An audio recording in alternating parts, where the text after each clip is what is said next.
Do you know that in every learning, 80% is actually, or the success of every learning is coming from the audience, 80%. 20% coming from the teacher. So I have a question. Are you willing to dedicate 100% of your 80%?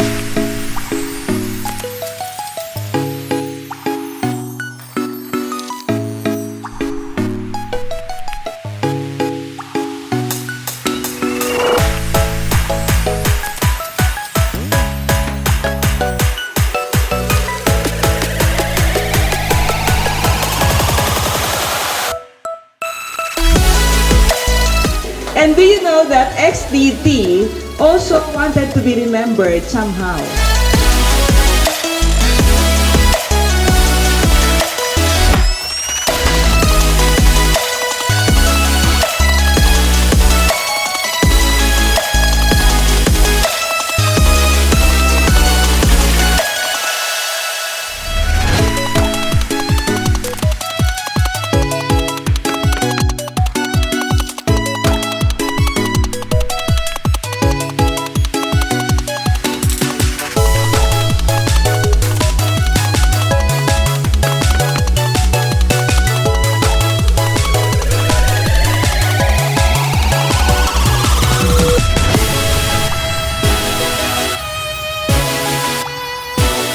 Right? Kung kayo mismo, meron kayo talagang nasa isip, sa utak, sa puso na gusto ko itong maalala nila sa akin, meron din tayong sabihin natin, begin with an end or vision, mission, na gusto ng XD, maalala sila ng mga kliyente.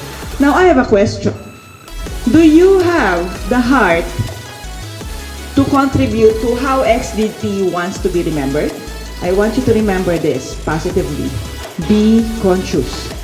Be conscious. So ngayon, sabihin muna natin ng medyo nag-dictate tayo sa katag natin. Be conscious.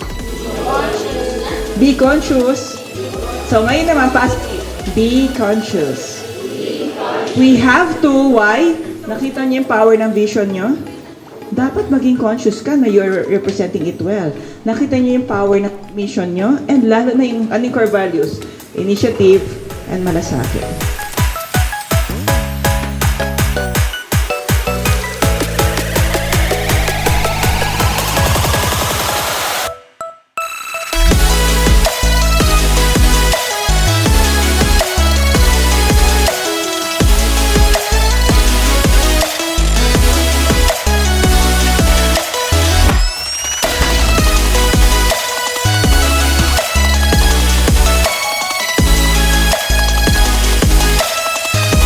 Your appearance, behavior, communication, and digital presence communicates your what? Vision. Your purpose. Ano pa? What matters to your heart.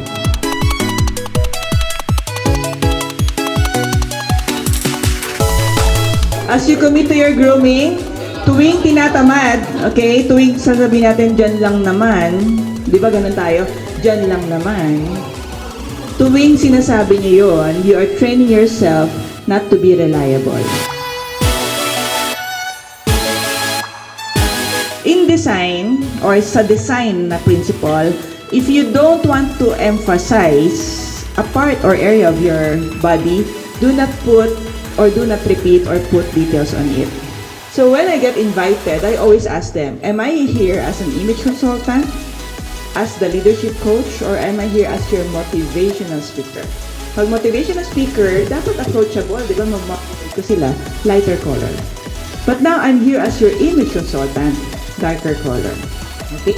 So again, how do we look taller? We need to have yung combination ng colors that are on the same, sabi natin, family or shade.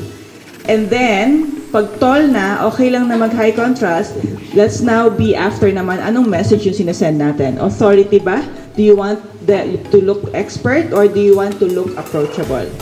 Okay, same as the prints in your fabric. We don't want so many prints because the prints are taking away the attention from your face. Chances are tumitingin siya sa prints. And because of that, tumitingin na siya sa prints, bumababa yung authority na.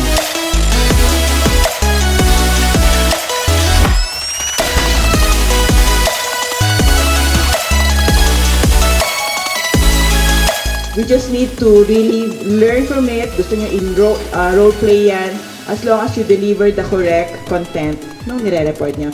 And of course, we will observe, ngayon nga impromptu organize kayo sa Saturday pa.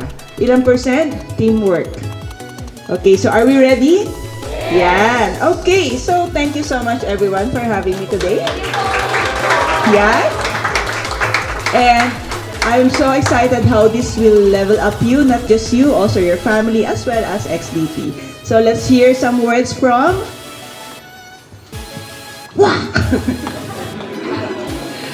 Let's give Tony a round of applause. This has been a very worthwhile afternoon for everybody, not just for the existing employees, but also for the newcomers. We hope that selected few kayo. Selected few. Actually, these people are the ones who committed the 2 Saturdays. So, pat on the back, let's give yourselves a round of applause. And hopefully, as attendance is our prime KPI in XDP, let's not be late on next Saturday. Let's prepare for this activity. After all, this is still initiative in Malasakit from XDT Group, and I hope each and every one will have that output sooner or later. Okay, thank you so much, everybody.